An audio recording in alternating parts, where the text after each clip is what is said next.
Hello friends, welcome back to Study Mania. इस video में हम लोग एडुटेरिया के खाकी सीरीज का प्रैक्टिस सेट नंबर 15 को डिस्कस करने वाले हैं। पिछले वीडियो में हम लोगों ने 14 नंबर सेट तक डिस्कस कर लिया है। अगर आप लोग नहीं देखे हैं वीडियो को तो जाके डिस्क्रिप्शन बॉक्स में लिंक दिया हुआ है, जाके वहाँ से देख सकते हैं बाकी 14 वीडियो को। शुरू करते हैं। यह 15 नंबर सेट है। पहला क्वेश्चन है कि भारत में ग्रीष्मकालीन मानसून के प्रवाह की सामान्य दिशा है। तो भारत में ग्रीष्मकालीन मानसून के प्रवाह की सामान्य दिशा हो जाएगी दक्षिण पश्चिम से उत्तर पूर्व की ओर। ऑप्शन जो डी हो जाएगा हमारा राइट आंसर हो जाएगा। याद रखेंगे कि भारत में ग्रीष्मकालीन मानसून के प्रवाह की सामान्य दिशा दक्षिण पश्चिम से उत्तर पूर्व की ओर होती है और शीतकाल में इसकी दिशा जो है उत्तर पूर्व से दक्षिण पश्चिम की ओर होती है। और भारत में अधिकांश वर्षा जो होती है यह दक्षिण पश्चिम मानसून से ही प्राप्त होती है। तो ऑप्शन जो हो जाएगा डी हमारा राइट आंसर हो जाएगा।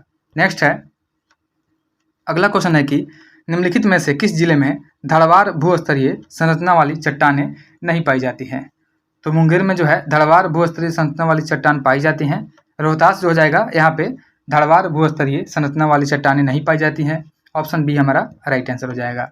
बिहार में धड़वार भूस्तरीय रचना वाले जिले दक्षिण पूर्व बिहार के अंतर्गत आते हैं, जिसमें मुंगेर, नवादा, जमुई जिले शामिल हैं। वहीं रोहतास दक्षिण पश्चिम बिहार का भाग है और इस क्षेत्र में बिंद प्रकार की भूस्तरीय संरचना पाई जाती है।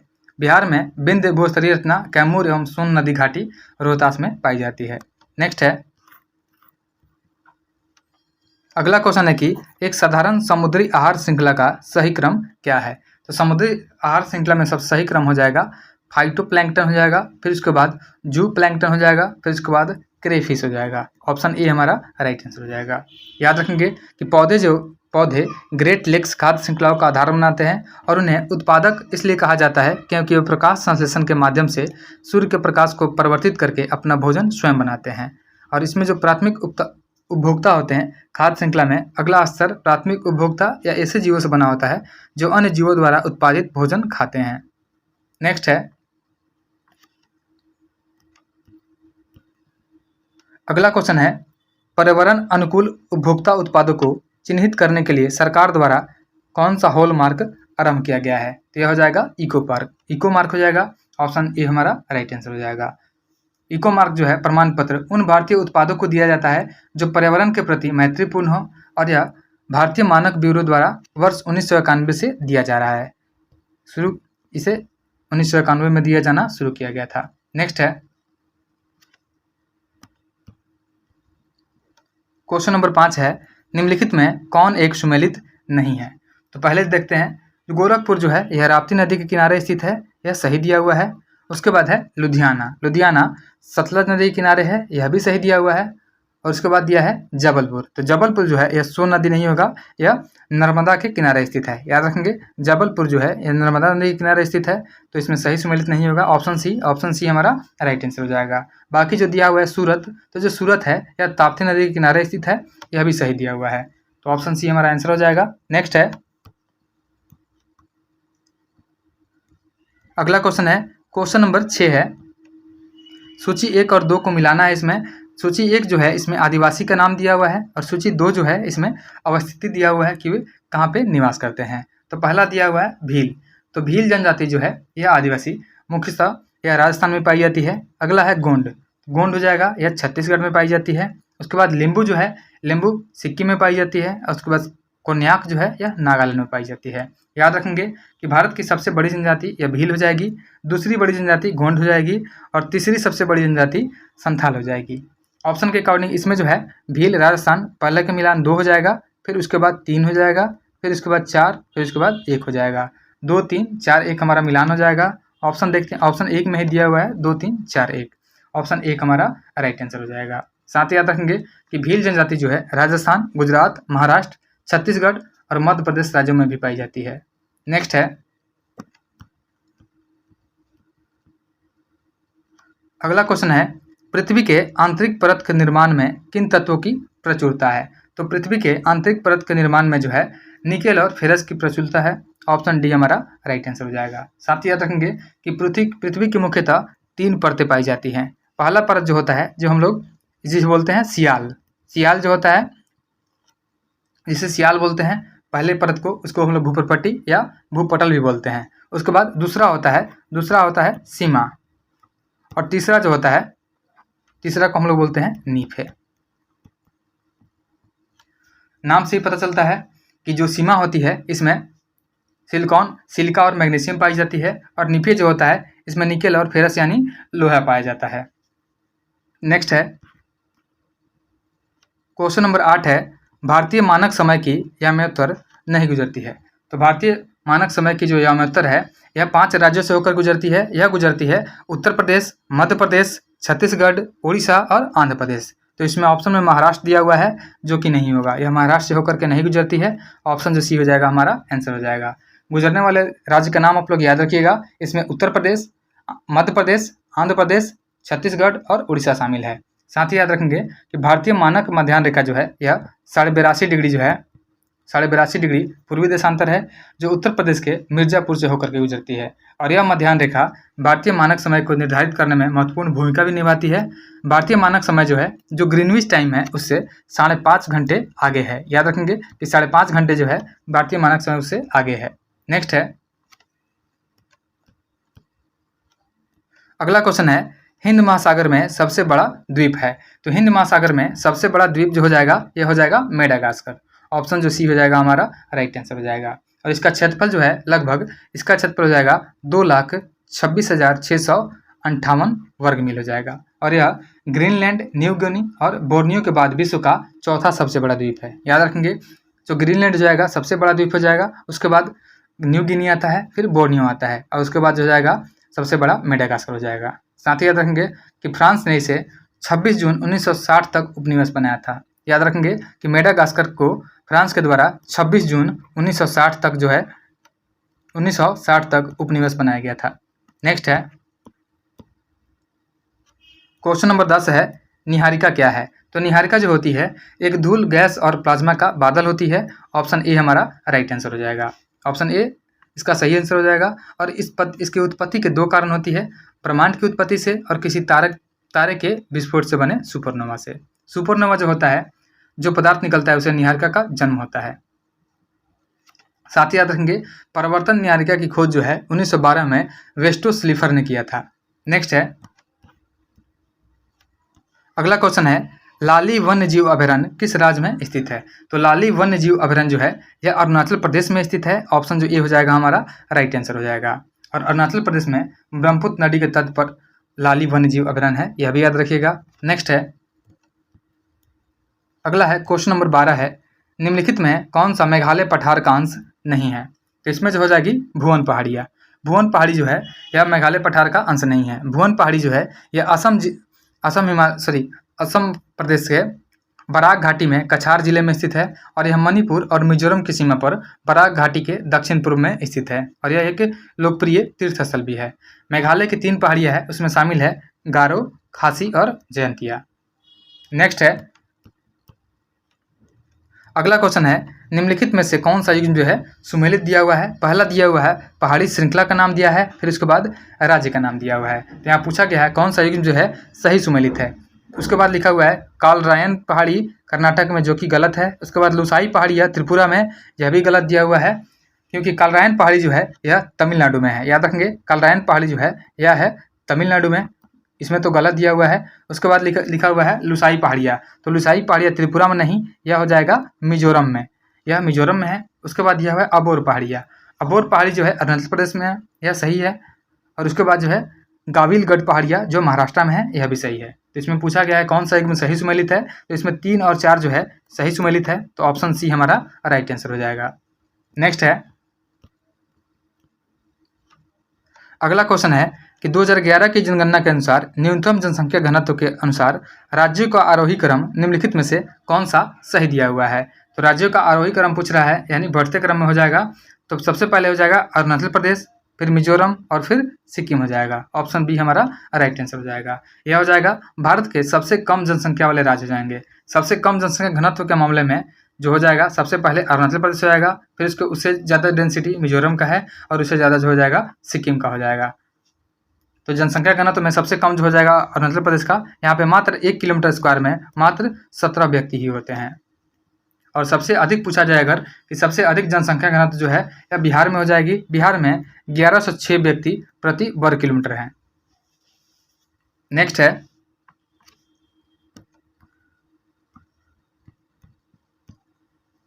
अगला क्वेश्चन है, क्वेश्चन नंबर 15 है, मौर्य वंश के संस्थापक चंद्रगुप्त मौर्य के विजयों का वृत्तांत वर्णन किनके ग्रंथ में मिलता है? तो यह मिलता है विशाख दत्त के ग्रंथ में। ऑप्शन सी हमारा राइट आंसर हो जाएगा। मौर्य वंश के जो संस्थापक थे चंद्रगुप्त मौर्य के विजय का विस्तृत वर्णन जो है विशाख दत्त की पुस्तक है मुद्रा राक्षस, उसमें दिया गया है। और इस ग्रंथ में चंद्रगुप्त के शत्रुओं के विरुद्ध चाणक्य ने जो नीति अपनाई उसके बारे में चर्चा भी की गई है। नेक्स्ट है अगला क्वेश्चन है, 16 नंबर क्वेश्चन है, जैन धर्म के संबंध में निम्नलिखित कथनों पर विचार कीजिए। और इसमें पूछा गया है कि उपयुक्त में से कौन सा कथन जो है सही दिया हुआ है।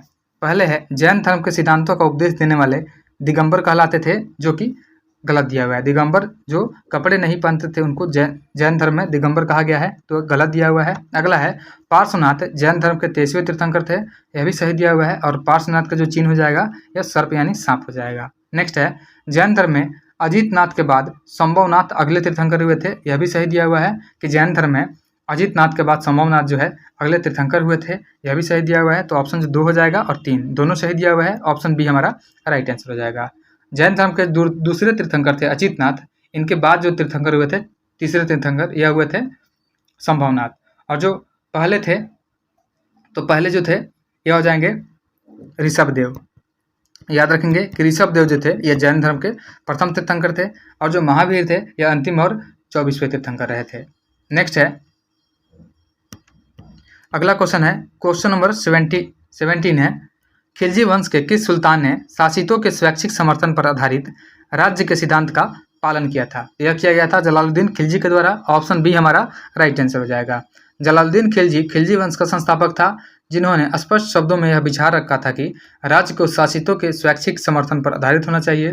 क्योंकि भारत में हिंदुओं की संख्या अधिक है, इसलिए यह देश जो है सही अर्थों में इस्लामिक राष्ट्र नहीं हो सकता है। नेक्स्ट है अगला क्वेश्चन है, निम्नलिखित में से कौन एक हर्षवर्धन की रचना नहीं मानी जाती है? तो यह हो जाएगा कथा सरित सागर जो है यह हर्षवर्धन की रचना नहीं है। बाकी जो है नागानंद, रत्नावली और प्रियदर्शिका यह सभी जो है हर्षवर्धन की रचना है। याद रखेंगे कि नागानंद, रत्नावली और प्रियदर्शिका जो है यह हर्षवर्धन की रचना है, और कथा सरित सागर जो है यह गुनाढ की रचना है। याद रखेंगे यह लिखा गया है गुनाढ के द्वारा। याद रखेंगे कि गुनाढ जो है इनके द्वारा कथा सरित सागर की रचना की गई थी, जो बृहद कथा का सबसे अच्छा, बड़ा और सरल रूपांतरण है। नेक्स्ट है अगला क्वेश्चन है, निम्नलिखित युग्मों पर विचार कीजिए। पहला दिया हुआ है नरमपंथी दिया हुआ है, और उसके बाद उससे संबंधित संगठन का नाम दिया हुआ है। पहला स्टेटमेंट है आनंद मोहन बोस।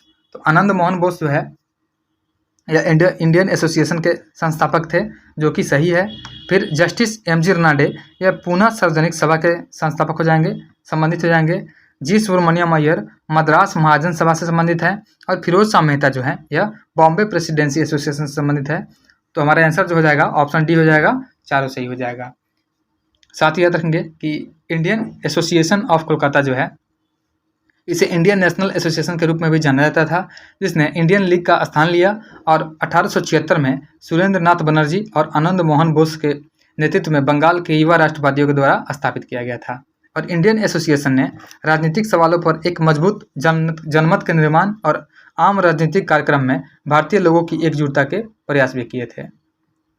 और जो पूना सार्वजनिक सभा थी, याद रखेंगे कि पूना सार्वजनिक सभा जो है यह 1867 में महादेव गोविंद रनाडे और अन्य लोगों के द्वारा इसका स्थापना किया गया था।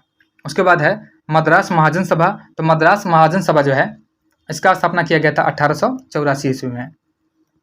यह एम वीर राघवाचारी और वी सुब्रमण्यम अय्यर और पी आनंद चार्लू के द्वारा किया गया था। वहीं जो बॉम्बे प्रेसिडेंसी है, बॉम्बे प्रेसिडेंसी एसोसिएशन का स्थापना किया गया था 1885 ईस्वी में किया गया था बदरुद्दीन तैयब जी, फिरोज शाह मेहता और केटी तैलंग के द्वारा। नेक्स्ट है अगला क्वेश्चन है, अंग्रेजों के द्वारा पटना में अपनी पहली फैक्ट्री कब स्थापित की गई थी? तो अंग्रेजों के द्वारा पटना में अपनी पहली फैक्ट्री 1620 ईस्वी में स्थापित की गई थी, परंतु 21 ईस्वी में फैक्ट्री जो है बंद हो गई थी, लेकिन बाद में 1651 ईस्वी में फिर से दोबारा 1651 में गुलजार बाग में इसे स्थापित किया गया, जो आज गवर्नमेंट प्रिंटिंग प्रेस के रूप में जाना जाता है। साथ ही याद रखेंगे कि पटना में डच फैक्ट्री की जो स्थापना हुई थी यह 1632 में हुई थी। याद रखेंगे कि डच फैक्ट्री की स्थापना जो है पटना में यह 1632 में की गई थी। नेक्स्ट है क्वेश्चन नंबर 21 है, शेर शाह के विरुद्ध हुमायूं की विफलता का मुख्य कारण क्या था? तो शेर शाह के विरुद्ध हुमायूं की विफलता का मुख्य कारण हो जाएगा वह अफगानों की शक्ति का सही अंदाजा नहीं लगा पाया था। ऑप्शन ए हमारा राइट आंसर हो जाएगा। और हुमायूं के संबंध में इतिहास में कहा जाता है कि वह बहुत ही विद्वान था तथा सैन्य मामलों एवं सैन्य दृष्टि से काफ़ी कुशल व्यक्ति था, परंतु युद्ध का नेतृत्व करना, अपने साम्राज्य को कैसे अस्थायी बनाना है, इन सब विषयों में हुमायूं जो था बहुत कमजोर था। नेक्स्ट है क्वेश्चन नंबर 22 है, BR अम्बेडकर को भारत में दलित आंदोलनों का जनक माना जाता है। उनके संबंध में निम्न में से कौन सा कथन जो है असत्य दिया हुआ है, यानी गलत स्टेटमेंट कौन सा दिया हुआ है? तो ऑप्शन देखते हैं। उनका जन्म जो है महार परिवार में हुआ था, यह सही है। नेक्स्ट है वर्ष 1923 में उन्होंने मंदिर प्रवेश आंदोलन शुरू किया था, जो कि गलत दिया हुआ है। बाकी जो है वे हिंदू धर्म के पुरोहितवाद और जातिवाद के खिलाफ थे, यह सही दिया हुआ है। तो ऑप्शन जो बी हो जाएगा हमारा गलत दिया हुआ है, ऑप्शन बी हमारा राइट आंसर हो जाएगा। नेक्स्ट है, हाँ साथ ही याद रखेंगे कि जो यहाँ पे 1923 लिखा हुआ है कि 1930 में जो है उन्होंने मंदिर प्रवेश आंदोलन को शुरू किया था। यह हो जाएगा 1930 में नासिक के काला राम मंदिर में डॉक्टर BR अम्बेडकर द्वारा शुरू किया गया मंदिर प्रवेश आंदोलन मानवाधिकारों और सामाजिक न्याय के संघर्ष में एक और मील का पत्थर था। नेक्स्ट है क्वेश्चन नंबर है 23, निम्नलिखित में से किस विदेशी को कांग्रेस का 2 बार अध्यक्ष बनाने का गौरव प्राप्त है?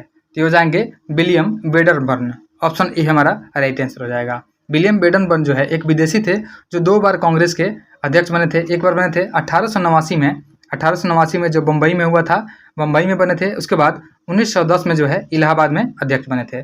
जॉर्ज यूले 1888 ईस्वी में इलाहाबाद में बने थे। उसके बाद एल्फ्रेड वेब जो है 1894 में बने थे मद्रास में, और जॉर्ज हेनरी कॉन्टन जो है यह बने थे 1904 में मुंबई में बने थे। ये लोग एक बार बने थे, लेकिन विलियम वेडरबर्न जो है 2 बार बने थे, 1889 में बम्बई में और 1910 में इलाहाबाद में।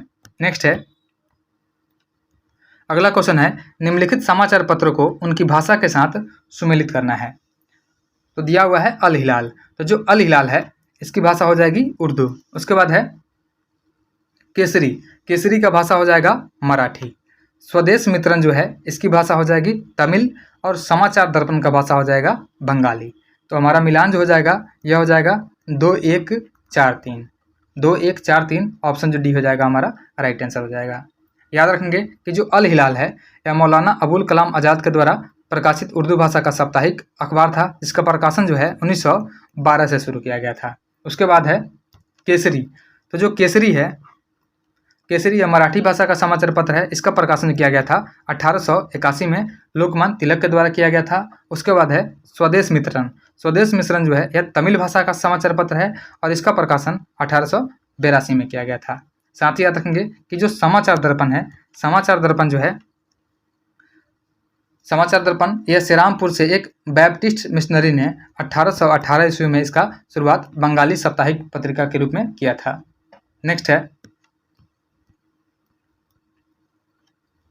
क्वेश्चन नंबर 25 है, जालियांवाला बाग हत्याकांड के विरोध में निम्नलिखित में से किसने वायसराय की कार्यकारी परिषद से त्याग पत्र दे दिया था? तो ये हो जाएंगे शंकरन नायर। ऑप्शन सी हमारा राइट आंसर हो जाएगा। याद रखेंगे कि 9 अप्रैल 1919 को पंजाब के 2 लोकप्रिय नेताओं डॉक्टर सत्यपाल व डॉक्टर सैफुद्दीन किचलू को गिरफ्तार किए जाने के विरोध में 13 अप्रैल 1919 को बैसाखी के दिन अमृतसर के जालियांवाला बाग में विशाल सभा का आयोजन हुआ था, और जनरल डायर ने इस पर अपने आदेश की अवहेलना समझा और निहत्थी जनता पर गोलियां चलवा दी थी, जिसे हम लोग बोलते हैं जालियांवाला बाग हत्याकांड। और इसके विरोध में जो है ये सर हैं शंकरन नायर, इन्होंने वायसराय की कार्यकारी परिषद से त्याग पत्र दे दिया था। ऑप्शन सी हमारा राइट आंसर हो जाएगा। नेक्स्ट है अगला क्वेश्चन है, 1740 से 48 ईस्वी के मध्य यूरोप में चला ऑस्ट्रियाई उत्तराधिकार का युद्ध किन यूरोपीय शक्तियों के बीच हुआ था? तो ऑस्ट्रियाई उत्तराधिकार का जो युद्ध हुआ था यह फ्रांसीसी और अंग्रेजों के बीच में हुआ था। ऑप्शन ए हमारा राइट आंसर हो जाएगा। नेक्स्ट है, अगला क्वेश्चन है, निम्नलिखित दलों में से किसने अपने प्रतीक के रूप में स्वास्तिक का इस्तेमाल किया था? तो स्वास्तिक का इस्तेमाल जो किया गया था यह नाजी पार्टी के द्वारा किया गया था। ऑप्शन सी हमारा राइट आंसर हो जाएगा। एडोल्फ हिटलर ने 1920 ईस्वी में, एडोल्फ हिटलर के द्वारा 1920 में नाजी ध्वज का डिजाइन तैयार किया गया था और उन्होंने स्वास्तिक को जर्मन शाही ध्वज के 3 रंगों लाल, काला और सफ़ेद के साथ जोड़ा था। साथ ही याद रखेंगे कि यह प्रतीक जो है, प्रतीक चिन्ह पार्टी के झंडे, बैच और आर्म बैंड पर इस्तेमाल किया गया था और 19वीं शताब्दी के मध्य से आरओ का अस्तित्व लोकप्रियता में बढ़ा भी था। नेक्स्ट है, अगला क्वेश्चन है, क्रीमिया का युद्ध किन वर्षों के बीच लड़ा गया था? तो जो क्रीमिया का युद्ध हुआ था यह 1853 से लेकर के 1856 के बीच में हुआ था, जो ऑप्शन ए में दिया हुआ है। ऑप्शन ए हमारा राइट आंसर हो जाएगा। और यह युद्ध जो है रूसी साम्राज्य और फ्रांस, ब्रिटेन और सार्डिनिया के गठबंधन के बीच हुआ था। नेक्स्ट है, अगला क्वेश्चन है, कायाकल्प योजना किस मंत्रालय द्वारा शुरू की गई है? तो कायाकल्प योजना जो है यह शुरू की गई है स्वास्थ्य और परिवार कल्याण मंत्रालय के द्वारा। ऑप्शन सी हमारा राइट आंसर हो जाएगा। नेक्स्ट है, क्वेश्चन नंबर 30 है, भारत का पहला स्टील कार्बन अध्ययन जो है, टील कार्बन लिखा हुआ है यहाँ पे, जो भारत का पहला टील कार्बन है अध्ययन निम्नलिखित में से किस राष्ट्रीय उद्यान में किया गया है? तो यह स्टील नहीं है, टील कार्बन ही है कि भारत का पहला टील कार्बन जो अध्ययन किया गया है यह केवलादेव राष्ट्रीय उद्यान राजस्थान में किया गया है। तो ऑप्शन जो बी हो जाएगा हमारा राइट आंसर हो जाएगा। टील कार्बन से मतलब होता है कि गैर ज्वारीय मीठे पानी की आर्द्र भूमि में संग्रहित कार्बन, उसी को हम लोग टील कार्बन बोलते हैं। और केवलादेव राष्ट्रीय उद्यान को इसके समृद्ध मीठे पानी वाले आर्द्र भूमि परिस्थितिकी के कारण अध्ययन के लिए चुना गया था। ऑप्शन जो हो जाएगा बी हमारा राइट आंसर हो जाएगा। नेक्स्ट है, क्वेश्चन नंबर है 31, long range land attack cruise missile जो है LRLACM किस संगठन द्वारा विकसित किया गया है? तो long range land attack cruise missile जो है यह DRDO के द्वारा विकसित किया गया है। ऑप्शन ए हमारा राइट आंसर हो जाएगा। DRDO का स्थापना जो हुआ था यह 1958 में किया गया था, इसको भी आप लोग याद रखिएगा। नेक्स्ट है, क्वेश्चन नंबर है 32, 32 नंबर क्वेश्चन है कि विश्व की पहली मिस AI कौन बनी है? तो विश्व की पहली मिस AI जो बनी है यह केंजा लॉयली बनी है। ऑप्शन जो ए हो जाएगा हमारा राइट आंसर हो जाएगा। जो केंजा लॉयली है इसने 1500 से अधिक AI मॉडलों को हरा करके दुनिया की पहली वर्चुअल ब्यूटी पेटेंट जीता है। और इस प्रतियोगिता का जो आयोजन किया गया था ब्रिटेन की फैनिवी वर्ल्ड AI क्रिएटर अवार्ड्स ने ऑनलाइन आयोजित किया था। नेक्स्ट है, क्वेश्चन नंबर 33 है कि छठे राज्य खाद्य सुरक्षा सूचकांक 2024 के संबंध में कौन सा कथन जो है सत्य है? सही कौन सा दिया हुआ है तो इसमें देखते हैं। पहला है, केरल ने लगातार दूसरी बार इस सूचकांक में शीर्ष स्थान हासिल किया है, जो कि सही दिया हुआ है। तमिलनाडु जो है दूसरे और जम्मू कश्मीर जो है तीसरे स्थान पर रहा है, यह भी सही है। और यह सूचकांक जो है FSSAI द्वारा वर्ष 2019 से जारी किया जा रहा है, यह भी सही दिया हुआ है। तो ऑप्शन डी हो जाएगा। इनमें से सभी स्टेटमेंट जो है 6वें राज्य खाद्य सुरक्षा सूचकांक से संबंधित है, सही है। नेक्स्ट है, अगला क्वेश्चन है, क्वेश्चन नंबर 34 है, अंतर्राष्ट्रीय बुकर पुरस्कार 2024 की विजेता हैं। तो अंतर्राष्ट्रीय बुकर पुरस्कार 2024 की विजेता हो जाएंगी जेनी एर्पेनबेक। ऑप्शन ए हमारा राइट आंसर हो जाएगा। याद रखेंगे कि जेनी एर्पेनबेक जो है यह जर्मनी के है। यह भी याद रखेंगे कि जेनी एर्पेनबेक जो है यह जर्मनी के है। और मैन बुकर अंतर्राष्ट्रीय पुरस्कार 2024 इन्होंने जीता है। साथ ही बात करेंगे कि 2023 का मैन बुकर पुरस्कार जो जीता गया है यह बुल्गारिया के जॉर्जी गोस्पेदिनोव के द्वारा जीता गया है। यह 2023 के अंतर्राष्ट्रीय मैन बुकर पुरस्कार विजेता रहे हैं। नेक्स्ट है, हाँ साथ ही याद रखेंगे कि जो जेनी एर्पेनबेक को मिला है, इनका एक बुक है जिसका नाम है कैरोस, जिसको ऐसे लिखते हैं KAIROS, इसको हिंदी में लिखते हैं कैरोस। कैरोस के लिए जो है इनको मैन बुकर पुरस्कार 2024 मिला है जेनी एर्पेनबेक को। और इसका जो अनुवादक है माइकल हॉफमैन है। नेक्स्ट है, क्वेश्चन नंबर है 35, हाल ही में किस राज्य सरकार ने प्रति व्यक्ति 50 रुपये का पर्यटक शुल्क लगाया है? तो यह लगाया गया है सिक्किम के द्वारा। ऑप्शन डी हमारा राइट आंसर हो जाएगा। सिक्किम की प्रेम सिंह तमांग सरकार ने राज्य में प्रवेश करने वाले पर्यटकों के लिए 50 रुपये का शुल्क लगा दिया है और इसे 15 मार्च 2025 से लागू भी कर दिया गया है। याद रखेंगे कि इसे 15 मार्च 2025 से लागू भी कर दिया गया है। नेक्स्ट है, अगला क्वेश्चन है 36 नंबर, निम्न कथनों पर विचार करें। इसमें पूछा गया है सत्य कथन का चयन करना है। पहला स्टेटमेंट है 50वें G7 शिखर सम्मेलन अपुलिया इटली में संपन्न हुआ है, जो कि सही है। उसके बाद है G7 सदस्य के रूप में भारत भी एक सदस्य है, जो कि गलत है। भारत G7 का सदस्य नहीं है, यह स्टेटमेंट गलत दिया हुआ है। अगला है G6 का प्रथम शिखर सम्मेलन 1975 में आयोजित किया गया था, यह भी सही है। तो इसमें जो है ऑप्शन 1 और 3 ये दोनों सही है। ऑप्शन जो बी हो जाएगा हमारा राइट आंसर हो जाएगा। नेक्स्ट है, अगला क्वेश्चन है माउंट एवरेस्ट पर विजय पाने वाली सबसे कम उम्रदराज भारतीय महिला कौन है? तो यह हो जाएंगी ज्योति रात्रे। ऑप्शन ए हमारा राइट आंसर हो जाएगा। याद रखेंगे कि मध्य प्रदेश की उद्यमी और पर्वतारोही जो है ज्योति रात्रे, यह माउंट एवरेस्ट फतह करने वाली देश की सबसे उम्रदराज महिला बन गई हैं। 55 वर्षीय उद्यमी ज्योति रात्रे ने 19 मई को माउंट एवरेस्ट के शिखर पर कदम रखा है और ऐसा करके उन्होंने 53 वर्षीय संगीता बहल का 6 वर्ष पुराना रिकॉर्ड भी अपने नाम कर लिया है। और संगीता ने 19 मई 2018 में माउंट एवरेस्ट पर चढ़ने वाली भारत की सबसे उम्रदराज महिला का खिताब हासिल किया था, जिनको ज्योति रात्रे ने उनका रिकॉर्ड अपने नाम कर लिया है। नेक्स्ट है, क्वेश्चन नंबर है 38, अंतरिक्ष में 1000 दिन पूरे करने की उपलब्धि हासिल करने वाला पहला व्यक्ति ओलेग कोनोनेंको का संबंध किस देश से है? जो ओलेग कोनोनेंको हैं यह रूस के हैं। ऑप्शन डी हमारा राइट आंसर हो जाएगा। इन्होंने स्पेस में 1000 दिन पूरा करने वाले विश्व के पहले व्यक्ति बन गए हैं और ओलेग ने स्पेस में 1000वां दिन जो है अपनी 5वीं अंतरिक्ष यात्रा के दौरान पूरी की है। नेक्स्ट है, अगला क्वेश्चन है कि निम्नलिखित में से किस देश ने बैडमिंटन के थॉमस और उबेर कप फाइनल में क्रमशः पुरुष और महिला दोनों वर्गों का खिताब जीता है? तो यह जीता गया है चीन के द्वारा। ऑप्शन सी हमारा राइट आंसर हो जाएगा। 33वां जो थॉमस कप 2024 का हुआ है, इसमें विजेता रहे हैं चीन और उपविजेता इंडोनेशिया। और जो 30वां उबर कप हुआ है 2024, इसमें विजेता रहा है चीन और उपविजेता रहा है इंडोनेशिया। दोनों में विजेता चीन है और उपविजेता इंडोनेशिया है। नेक्स्ट है,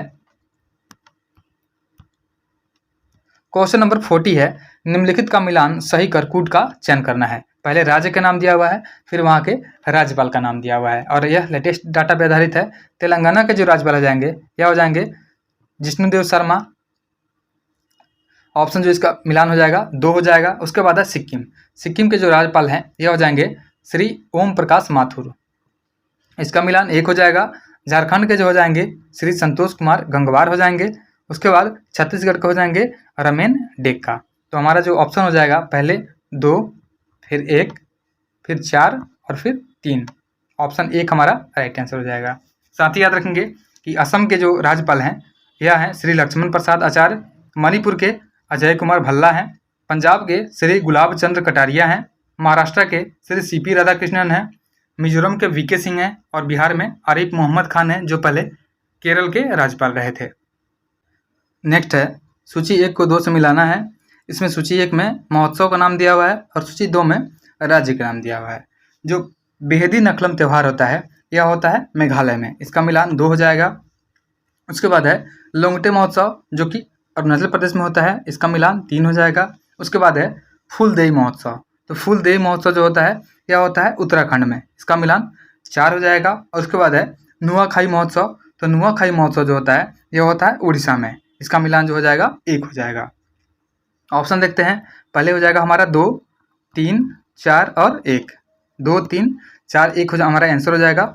ऑप्शन सी में दिया हुआ है 2, 3, 4, 1। ऑप्शन सी हमारा राइट आंसर हो जाएगा। नेक्स्ट है,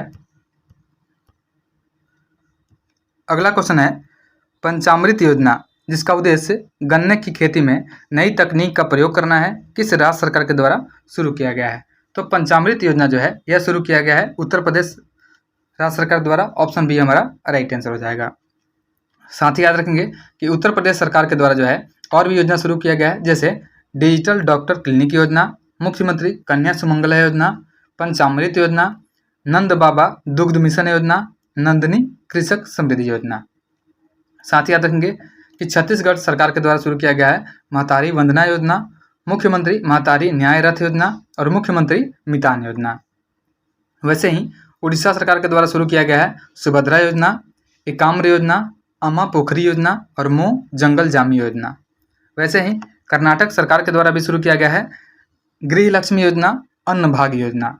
और झारखंड सरकार के द्वारा शुरू किया गया है मुख्यमंत्री मैया सम्मान योजना, अबुआ आवास योजना। और तेलंगाना सरकार के द्वारा शुरू किया गया है अभय हस्तम योजना, आसरा पेंशन योजना।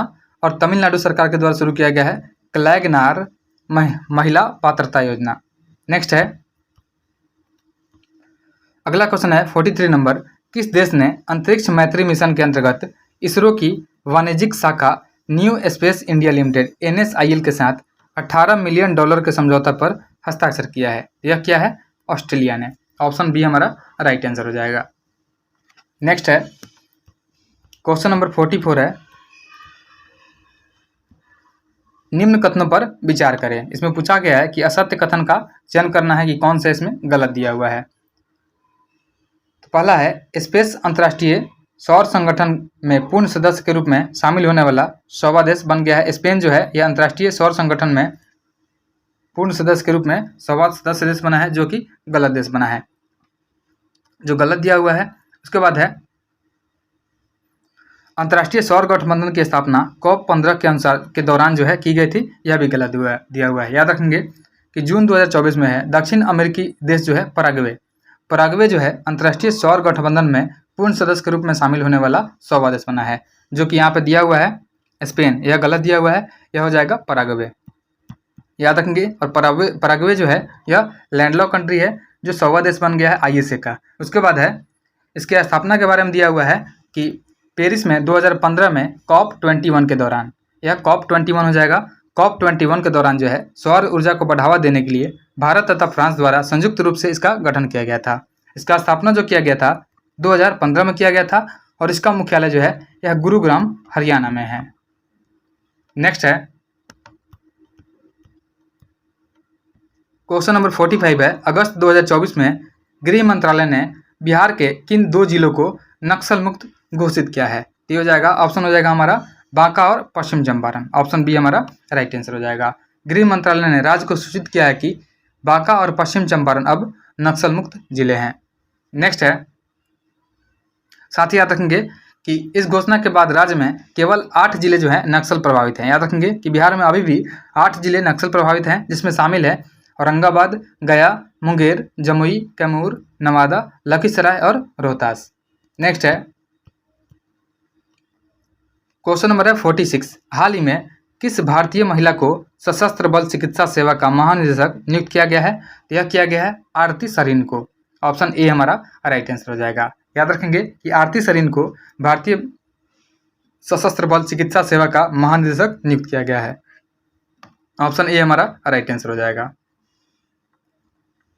साथ ही याद रखेंगे कि प्रथम महिला जो नईमा खातून एक है, पहली महिला कुलपति है अलीगढ़ मुस्लिम यूनिवर्सिटी की। याद रखेंगे कि पहली महिला कुलपति अलीगढ़ मुस्लिम यूनिवर्सिटी की है नईमा खातून। वैसे ही है अवनी लेखरा, जो अवनी लेखरा है यह पैरा ओलंपिक में 2 स्वर्ण पदक जीतने वाली पहली महिला है। वैसे ही एक है काम्या कार्तिकेयन, जो 7 महाद्वीपों की सबसे ऊंची चोटी फतह करने वाली सबसे कम उम्र की महिला है, जो कि 17 वर्ष की हैं।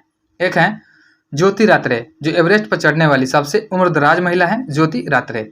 और एक है माधवी मनु कश्यप, जो देश की पहली ट्रांसजेंडर महिला बनी है, महिला बिहार दरोगा बनी है। यह बिहार में दरोगा है, ट्रांसजेंडर दरोगा जो है माधवी मनु कश्यप। और एक है अक्षता कृष्णमूर्ति, जो मंगल पर रोवर संचालित करने वाली पहली भारतीय बनी है। नेक्स्ट है क्वेश्चन नंबर है 47 कि भारत के राष्ट्रपति के चुनाव मंडल में कौन कौन सम्मिलित होते हैं? तो भारत के राष्ट्रपति के चुनाव मंडल में संसद के दोनों सदनों के सभी निर्वाचित सदस्य और राज्य विधानसभाओं के सभी निर्वाचित सदस्य, इसमें जो है मनोनीत सदस्य शामिल नहीं होते हैं, सभी निर्वाचित सदस्य शामिल होते हैं। ऑप्शन डी हमारा राइट आंसर हो जाएगा। नेक्स्ट है क्वेश्चन नंबर है 48 नंबर है, निम्न में से कौन सा विकेंद्रीकरण का वैशिष्ट्य नहीं है? तो यह हो जाएगा स्थानीय समुदायों में आत्मविश्वास को नहीं जगाना। यह जो हो जाएगा विकेंद्रीकरण का वैशिष्ट नहीं होगा। ऑप्शन सी हमारा राइट आंसर हो जाएगा। विकेंद्रीकरण से तात्पर्य होता है कि स्वायत्तता तथा भागीदारी को अधिक लोगों तक पहुंचाना, और स्थानीय समुदाय को मजबूत बनाने के उद्देश्य से विकेंद्रीकरण का सिद्धांत लाया गया था। इसमें शक्तियों का विभाजन जो है चरणबद्ध तरीके से शीर्ष से निचले स्तर तक होता है। नेक्स्ट है क्वेश्चन नंबर 49 है, कटौती प्रस्ताव का उद्देश्य क्या होता है? कटौती प्रस्ताव का उद्देश्य होता है बजट प्रस्तावों के खर्च में कमी का प्रस्ताव प्रस्तुत करना। ऑप्शन जो सी हो जाएगा हमारा राइट आंसर हो जाएगा। नेक्स्ट है, भारतीय संविधान के किस अनुच्छेद के अंतर्गत लोकसभा में अनुसूचित जातियों के आरक्षण का प्रावधान किया गया था? तो अनुसूचित जातियों के आरक्षण का जो प्रावधान किया गया है यह किया गया है अनुच्छेद 330 के अंतर्गत। ऑप्शन ए हमारा राइट आंसर हो जाएगा। अनुच्छेद 332 जो है इसमें राज्य विधानसभाओं में अनुसूचित जाति और अनुसूचित जनजातियों के लिए आरक्षण का प्रावधान है। याद रखेंगे कि अनुच्छेद 332 जो है इसमें राज्य विधानसभा में अनुसूचित जाति और जनजातियों के लिए आरक्षण का प्रावधान है। और वर्तमान समय में लोकसभा में अनुसूचित जाति तथा अनुसूचित जनजाति के लिए सीटें जो हैं, अनुसूचित जाति के लिए जो सीटें हैं यह लोकसभा में 84 सीटें हैं और अनुसूचित जनजाति के लिए 47 सीटें आरक्षित है, जो कि टोटल जो हो जाएंगी 131 सीटें आरक्षित की गई है। नेक्स्ट है क्वेश्चन नंबर है 51, भारत में ब्लॉक स्तर पर बनी पंचायत समिति केवल है? तो भारत में ब्लॉक स्तर पर बनी पंचायत समिति जो है यह प्रशासनिक प्राधिकारी है। ऑप्शन जो डी हो जाएगा हमारा राइट आंसर हो जाएगा। नेक्स्ट है 52 नंबर क्वेश्चन है कि केंद्र शासित प्रदेश के मुख्यमंत्री जहां पर इस तरह का प्रावधान है किसके द्वारा नियुक्त किए जाते हैं? तो यह नियुक्त किया जाता है राष्ट्रपति के द्वारा। ऑप्शन ए राइट आंसर हो जाएगा।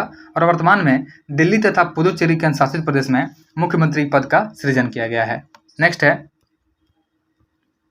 क्वेश्चन नंबर है 53, भारत में संसद का व्यय किसके द्वारा नियंत्रित किया जाता है? तो भारत में संसद का व्यय जो है यह नियंत्रक एवं महालेखा परीक्षक के द्वारा नियंत्रित किया जाता है। ऑप्शन डी हमारा राइट आंसर हो जाएगा। और नियंत्रक एवं महालेखा परीक्षक जो है कैग है, इसका जो उल्लेख किया गया है आर्टिकल 148 में किया गया है।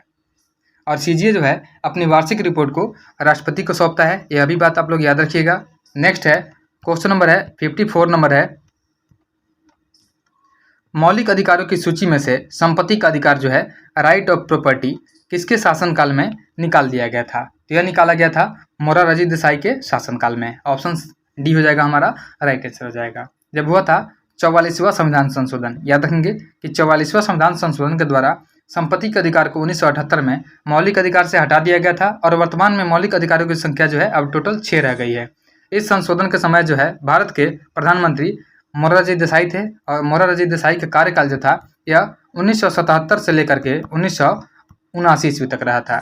नेक्स्ट है अगला क्वेश्चन है 55 नंबर क्वेश्चन है कि सूची 1 को सूची 2 से मिलाइए और नीचे दिए गए कूटों का प्रयोग करते हुए सही उत्तर का चयन करना है। पहले सूची 1 जो है संविधान के सिद्धांत दिए हुए हैं और सूची 2 जो है देश जिनसे जो उनको लिया गया है। पहले दिया हुआ है राज्य के नीति निर्देशक तत्व जो है यह डीपीएसपी जो कि आयरलैंड से लिया गया है, इसका मिलान जो हो जाएगा 3 हो जाएगा। उसके बाद मौलिक अधिकार है, मौलिक अधिकार को अमेरिका से लिया गया है, यह हो जाएगा संयुक्त राज्य अमेरिका। उसके बाद समवर्ती सूची है, समवर्ती सूची जो है यह संघात्मक शक्ति के बीच में आती है, यानी शक्तियों का जो बंटवारा होता है। समवर्ती सूची, राज्य सूची और संघ सूची, तो यह ऑस्ट्रेलिया से लिया गया है, तो इसका मिलान जो हो जाएगा 1 हो जाएगा। उसके बाद है भारत राज्यों का संघ जिसमें केंद्र को अधिक शक्ति प्रदान की गई है, यह लिया गया है कनाडा से लिया गया है, तो इसका मिलान जो हो जाएगा 2 हो जाएगा। तो ऑप्शन जो हो जाएगा हमारा 3 4 1 2 हो जाएगा, 3 4 1 2 हो जाएगा। ऑप्शन डी में दिया हुआ है, ऑप्शन डी हमारा राइट आंसर हो जाएगा। नेक्स्ट है अगला क्वेश्चन है 56 नंबर क्वेश्चन है कि भारत के संविधान की प्रस्तावना में निम्नलिखित में से किस एक को पहले मुख्य रूप से सम्मिलित नहीं किया गया था? तो यह हो जाएगा समाजवाद और धर्मनिरपेक्षता। ऑप्शन डी हमारा राइट आंसर हो जाएगा। भारतीय संविधान की मूल प्रस्तावना में समाजवाद तथा धर्मनिरपेक्षता शब्द को शामिल नहीं किया गया था, यह शामिल किया गया 42वें संविधान संशोधन के द्वारा। याद रखेंगे कि 42वें संविधान संशोधन के द्वारा जो है 1976 में प्रस्तावना में समाजवाद और पंथ निरपेक्ष और अखंडता शब्द को जोड़ा गया था। नेक्स्ट है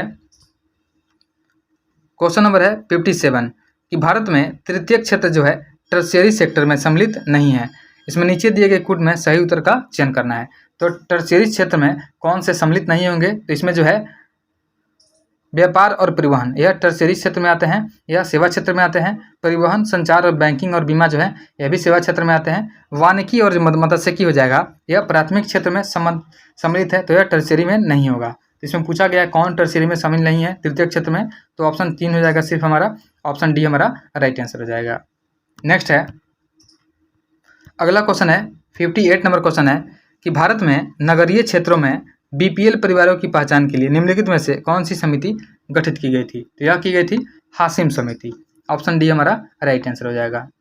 याद रखेंगे कि भारत में नगरीय क्षेत्रों में बीपीएल परिवारों की पहचानों के लिए हाशिम समिति की हाशिम समिति गठित की गई थी, ऑप्शन डी हमारा राइट आंसर हो जाएगा। नेक्स्ट है, क्वेश्चन नंबर है 59।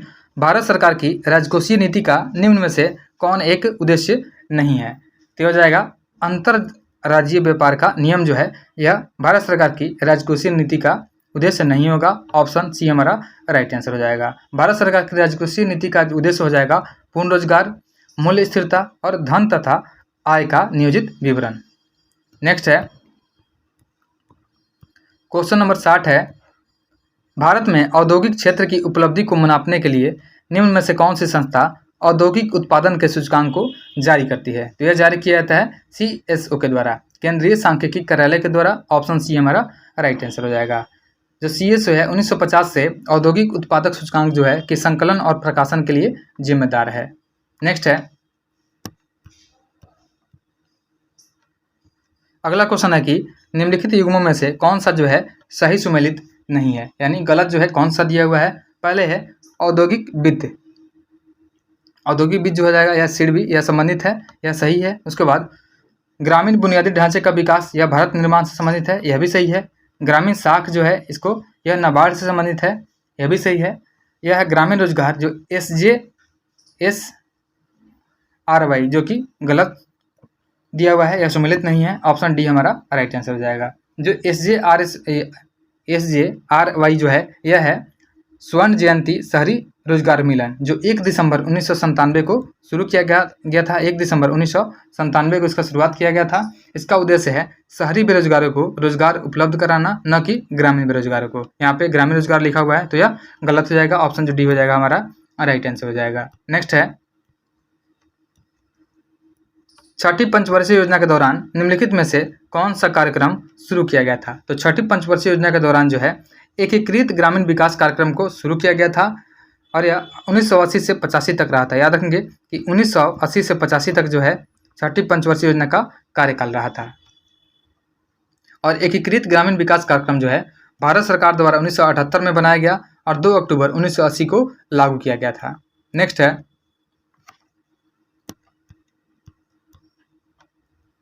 अगला क्वेश्चन है निम्नलिखित में से कौन सा पादपों के लिए सूक्ष्म पोषक तत्व नहीं है, तो इसमें हो जाएगा मैग्नीशियम, ऑप्शन सी हमारा आंसर हो जाएगा। नेक्स्ट है, क्वेश्चन नंबर 64 है, तात्विक क्लोरीन के 2 समस्थानिक जो हैं कौन से हैं, तो ये हो जाएंगे क्लोरीन या 1735 हो जाएगा। उसके बाद क्लोरीन हो जाएगा 1737, यह जो हो जाएगा यह 2 समस्थानिक क्लोरीन का हो जाएगा, ऑप्शन डी हमारा राइट आंसर हो जाएगा। नेक्स्ट है, अगला क्वेश्चन है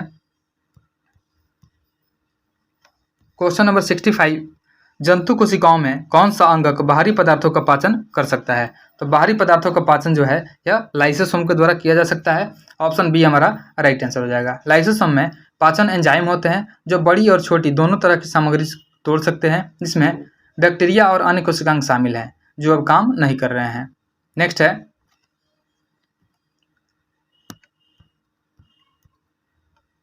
अगला क्वेश्चन है निम्नलिखित में से किसका उपयोग जो है कागज के विरंजन में किया जाता है, तो कागज के विरंजन में जो है क्लोराइड का प्रयोग किया जाता है, ऑप्शन ए हमारा राइट आंसर हो जाएगा। नेक्स्ट है, क्वेश्चन नंबर है 67, एक्सरे का उपयोग किया जाता है। इसमें दिया गया है कि नीचे दिए गए कोड का प्रयोग कर सही उत्तर चूज करना है। एक्सरे का जो उपयोग किया जाता है यह किया जाता है किसी मशीन के 2 धात्विक भागों के बीच वेल्डेड जोड़ों का निरीक्षण करने के लिए, और साथ ही क्रिस्टलों की रचना का अध्ययन करने के लिए भी एक्सरे का प्रयोग किया जाता है। तो दोनों ऑप्शन सही है, ऑप्शन जो हो जाएगा हमारा सी राइट आंसर हो जाएगा। नेक्स्ट है, अगला क्वेश्चन देखते हैं। 68 नंबर क्वेश्चन है, ओजोन छिद्र एक क्षेत्र है। तो ओजोन छिद्र जो है एक क्षेत्र है, अंटार्कटिका के ऊपर स्थित है, जो कि मुख्य रूप से CFC गैसों के कारण होता है, क्लोरोफ्लोरोकार्बन के कारण जो है यह होता है। ऑप्शन जो ए हो जाएगा हमारा राइट आंसर हो जाएगा। और ओजोन जो होता है, ओजोन का फॉर्मूला होता है O3 होता है। नेक्स्ट है, अगला क्वेश्चन है, क्वेश्चन नंबर है 69 नंबर क्वेश्चन है कि हवा से पानी में जाते समय प्रकाश के लिए निम्नलिखित में से कौन सा कथन सत्य दिया हुआ है।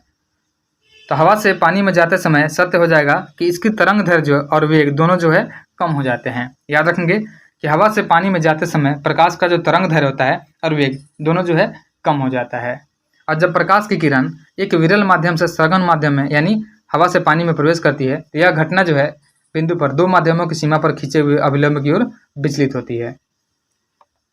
और साथ ही याद रखेंगे, जो इकाई नहीं बदलती है वह आवृत्ति है, और जो इकाई बदलती है वह तरंग दैर्ध्य और वेग होती है, जो अपनी इकाई बदल लेती है। नेक्स्ट है, क्वेश्चन नंबर 70 है, प्रोटीन से बने वायरस के बाहरी आवरण को क्या कहते हैं। तो प्रोटीन से बने वायरस के जो बाहरी आवरण होता है उसे बोलते हैं कैप्सिड। ऑप्शन जो ए हो जाएगा हमारा राइट आंसर हो जाएगा। याद रखेंगे कि प्रोटीन से बने वायरस के बाहरी आवरण को कैप्सिड कहा जाता है। नेक्स्ट है, 71 नंबर क्वेश्चन है कि मनुष्यों में श्वास लेने की प्रक्रिया में निम्नलिखित में से कौन शामिल है। तो मनुष्यों में सांस लेने की प्रक्रिया में जो है तंत्रिका तंत्र शामिल होता है, डायफ्राम शामिल होता है और पसलियों की मांसपेशियां भी शामिल होती है। तो ऑप्शन डी हमारा आंसर हो जाएगा। उपयुक्त सभी हमारा राइट आंसर हो जाएगा। डायफ्राम जो है मांसपेशियों की एक प्रश्वसन तंत्र के अन्य भागों जैसे श्वास नली और वायु मार्ग और ब्रोंकाई जो होता है फेफड़ों में हवा पहुंचाने का काम करती है, जबकि फुफ्फुस झिल्ली और फुफ्फुस द्रव जो है फेफड़ों को गुहा के भीतर हवा में प्रवेश करने में सहयोगी होते हैं। नेक्स्ट है, 72 नंबर क्वेश्चन है कि आनुवांशिक कोड द्वारा कितने अलग अलग प्रकार के अमीनो एसिड निर्दिष्ट किए जाते हैं। तो हो जाएगा 20 प्रकार के। ऑप्शन जो बी हो जाएगा हमारा राइट आंसर हो जाएगा। नेक्स्ट है, क्वेश्चन नंबर है 73, रेफ्रिजरेटर में फ्रीजर को सबसे ऊपर क्यों स्थापित किया जाता है। तो रेफ्रिजरेटर में फ्रीजर को सबसे ऊपर स्थापित किया जाता है ताकि यह सम्मोहन धाराओं को स्थापित करके संपूर्ण आंतरिक भाग को ठंडा कर सके। तो ऑप्शन सी हमारा राइट आंसर हो जाएगा। अगला क्वेश्चन है,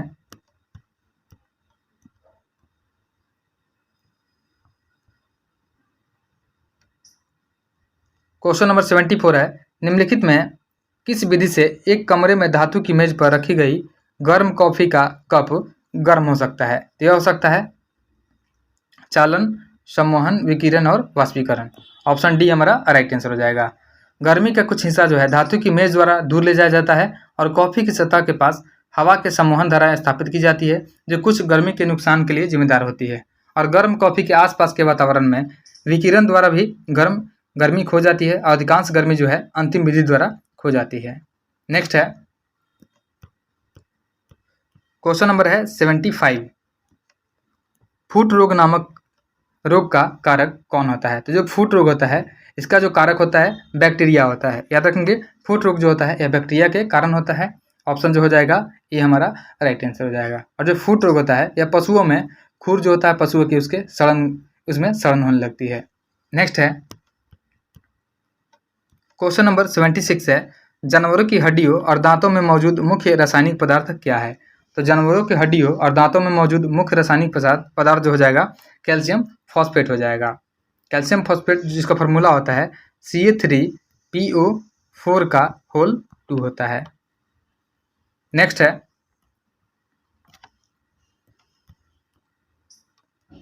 अगला क्वेश्चन है, निम्नलिखित में से किन कोशिकाओं में केंद्रक नहीं होता है। तो केंद्रक जो है या लाल रुधिर कणिका यानी RBC, उसके बाद पटिकानु यानी प्लेटलेट्स, दोनों में जो है केंद्रक नहीं पाया जाता है। तो ऑप्शन जो 2 और 3 जो हो जाएगा आंसर हो जाएगा। ऑप्शन सी हमारा आंसर हो जाएगा कि लाल रुधिर कोशिका तथा प्लेटलेट्स में केंद्रक नहीं पाया जाता है। प्लेटलेट्स जो होता है रुधिर का अवयव होता है जिसका मुख्य कार्य रुधिर का थक्का बनाना और रुधिर स्राव को रोकना इसका मुख्य काम होता है। नेक्स्ट है, अगला क्वेश्चन है 78 नंबर क्वेश्चन है,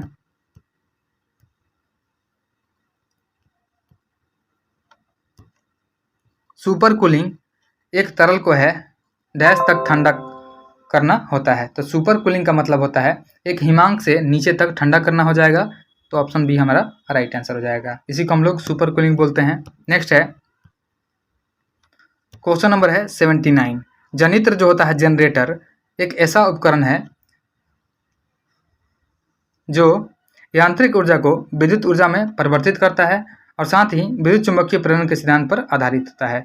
बाकी दिया हुआ है विद्युत ऊर्जा को यांत्रिक ऊर्जा में परिवर्तित करता है, यह कि गलत दिया हुआ है, यह मोटर का काम होता है। इसमें 1 और 3 जो सही है, तो 1 और 3 जो हो जाएगा हमारा ऑप्शन डी हमारा राइट आंसर हो जाएगा।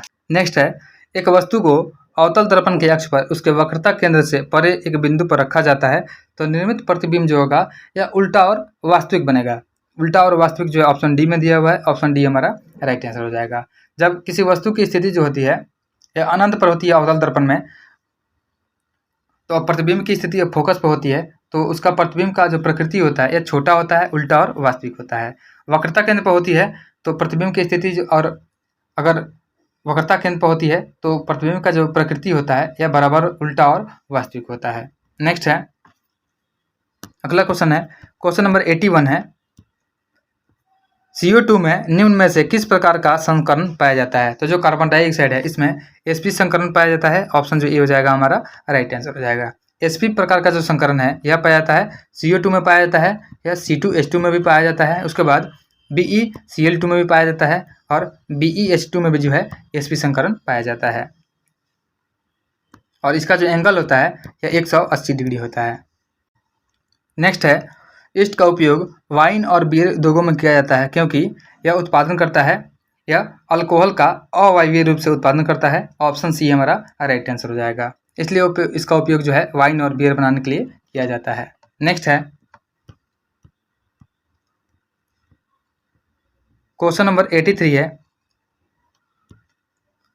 आगा खां कप का संबंध किस खेल से है। तो आगा खां कप का संबंध जो है यह हॉकी से है, ऑप्शन सी हमारा राइट आंसर हो जाएगा। साथ ही याद रखेंगे कि हॉकी से संबंधित कप है जैसे बेटन कप, आगा खां कप, रंगास्वामी कप, बेगम रसूल ट्रॉफी, महाराजा रंजीत सिंह गोल्ड कप, यह सभी जो है हॉकी से संबंधित है। वैसे ही फुटबॉल से संबंधित हो जाएंगे Durand cup, Santosh trophy, Subroto Mukherjee cup, Merdeka cup, Nehru cup, यह सभी फुटबॉल से संबंधित है।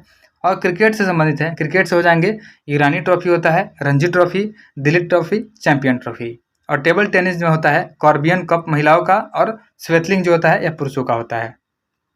और बैडमिंटन के थॉमस कप और उबर कप का संबंध जो है पुरुष और महिलाओं से है, यानी थॉमस कप जो होता है पुरुषों का होता है और बैडमिंटन में महिलाओं का होता है उबर कप होता है। नेक्स्ट है क्वेश्चन नंबर 84 है मच्छर तट किस देश में स्थित है। तो जो मच्छर तट है यह है होंडुरास और निकारागुआ में, ऑप्शन ए हमारा राइट आंसर हो जाएगा। जिसको बोलते हैं मॉस्क्वीटो कोस्ट होंडुरास और निकारागुआ में स्थित है और खास तौर पर उनके कैरेबियन तट रेखाओं के साथ यह ऐसा क्षेत्र है जो अपने निचले गीले इलाके और ऐतिहासिक रूप से मॉस्क्वीटो लोगों के निवास के लिए जाना जाता है। नेक्स्ट है अगला क्वेश्चन है 85 नंबर URL का पूर्ण रूप है। तो URL का पूर्ण रूप जो होता है यूनिफॉर्म रिसोर्स लोकेटर होता है, ऑप्शन सी हमारा राइट आंसर हो जाएगा। यूनिफॉर्म रिसोर्स लोकेटर इसका फुल फॉर्म हो जाएगा। साथ ही याद रखेंगे जैसे इंपॉर्टेंट है WWW, इसका फुल फॉर्म होता है WWW का वर्ल्ड वाइड वेब होता है। वैसे ही होता है HTTP का भी इंपॉर्टेंट है, याद रखिएगा हाइपर टेक्स्ट ट्रांसफर प्रोटोकॉल। और एक होता है लैन होता है, लैन जो होता है लोकल एरिया नेटवर्क होता है।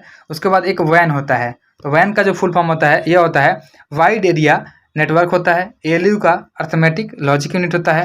वैसे ही फैक्स जो होता है, फैक्स का भी याद रखिएगा, फैक्स का फुल फॉर्म जो होता है यह होता है फैसिमाइल। और DTP है या डेस्कटॉप पब्लिशिंग होता है। नेक्स्ट है 86 नंबर क्वेश्चन है यूनिसेफ का मुख्यालय कहाँ है। तो यूनिसेफ का जो मुख्यालय है यह न्यूयॉर्क में स्थित है, ऑप्शन सी हमारा राइट आंसर हो जाएगा। यूनिसेफ का स्थापना जो किया गया था यह किया गया था 11 दिसंबर को, 11 दिसंबर 1946 को जो है द्वितीय विश्व युद्ध के बाद जो है यूनिसेफ का स्थापना किया गया था। और यूनिसेफ को संयुक्त राष्ट्र बाल कोष के नाम से भी जाना जाता है। नेक्स्ट है अगला क्वेश्चन है खाली स्थान को किस प्रीपोजिशन से भरा जा सकता है। He was jealous dash her success, तो he was jealous of her success हो जाएगा, ऑप्शन डी हमारा राइट आंसर हो जाएगा। नेक्स्ट है, अगला क्वेश्चन है 88 नंबर, हमारे समाज में पुरुषों और महिलाओं के बीच लिंग विभाजन क्या दर्शाता है? तो हमारे समाज में पुरुषों और महिलाओं के बीच लिंग विभाजन जो है यह दर्शाता है पुरुष और महिला के कार्य को समाज में उनकी भूमिका और जिम्मेदारियों के आधार पर बांटा गया है। ऑप्शन सी हमारा राइट आंसर हो जाएगा। नेक्स्ट है,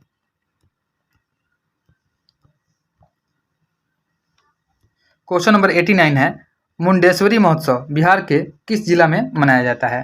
तो जो मुंडेश्वरी महोत्सव है यह मनाया जाता है कैमूर में, कैमूर यानी भभुआ में। ऑप्शन बी हमारा राइट आंसर हो जाएगा।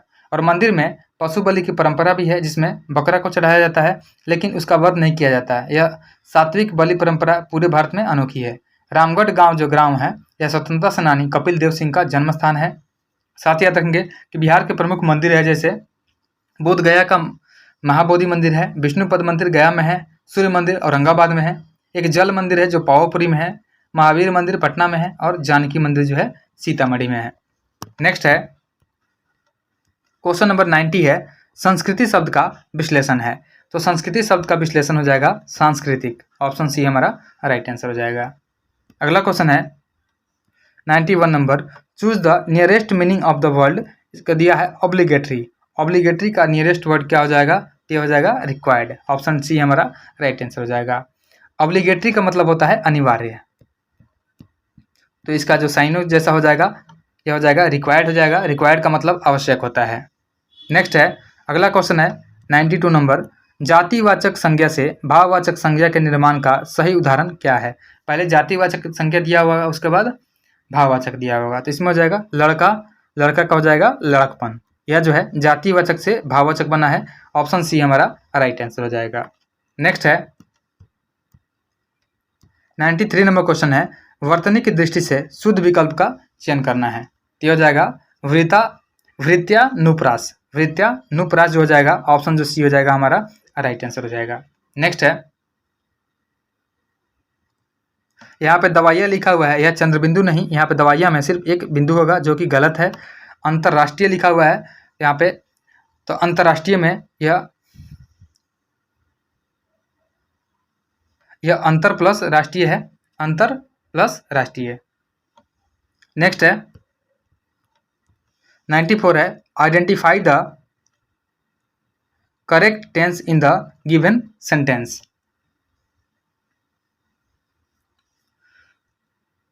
ही had been trying to get her on phone. इसका जो हो जाएगा पास्ट परफेक्ट कंटिन्यूअस टेंस हो जाएगा। ऑप्शन डी हमारा राइट आंसर हो जाएगा। इसका मतलब इसमें इसका जो स्ट्रक्चर होता है यह होता है subject plus had plus been plus, इसमें भी होता है वर्ब जो होता है, या वर्ब का चौथा रूप भी हो सकता है, भी प्लस आईएनजी होता है, प्लस ऑब्जेक्ट होता है, प्लस सिंस या फॉर लगता है इसमें, और फिर उसके बाद इसमें टाइम लगता है जो टाइम का जरूरत होता है। नेक्स्ट है, आगे जो है मैथ्स दिया हुआ है, मैं इसका आंसर बता देता हूँ। 94 का जो आंसर हो जाएगा ये ऑप्शन डी हो जाएगा। नेक्स्ट है, सॉरी 95 का ऑप्शन डी था, ये नेक्स्ट है 96 है। 96 का जो आंसर हो जाएगा यह हो जाएगा ऑप्शन बी हो जाएगा। अगला है 97 नंबर, यह रीजनिंग दिया हुआ है। 97 का जो आंसर हो जाएगा यह ऑप्शन बी हो जाएगा। अगला है 98। 98 का जो आंसर हो जाएगा यह ऑप्शन ए हो जाएगा, पुत्रवधू। उसके बाद 99 जो है, 99 का जो आंसर है 99 का आंसर हो जाएगा ए हो जाएगा 35। उसके बाद लास्ट क्वेश्चन है 100 नंबर। 100 नंबर का ऑप्शन जो हो जाएगा सी हमारा राइट आंसर हो जाएगा।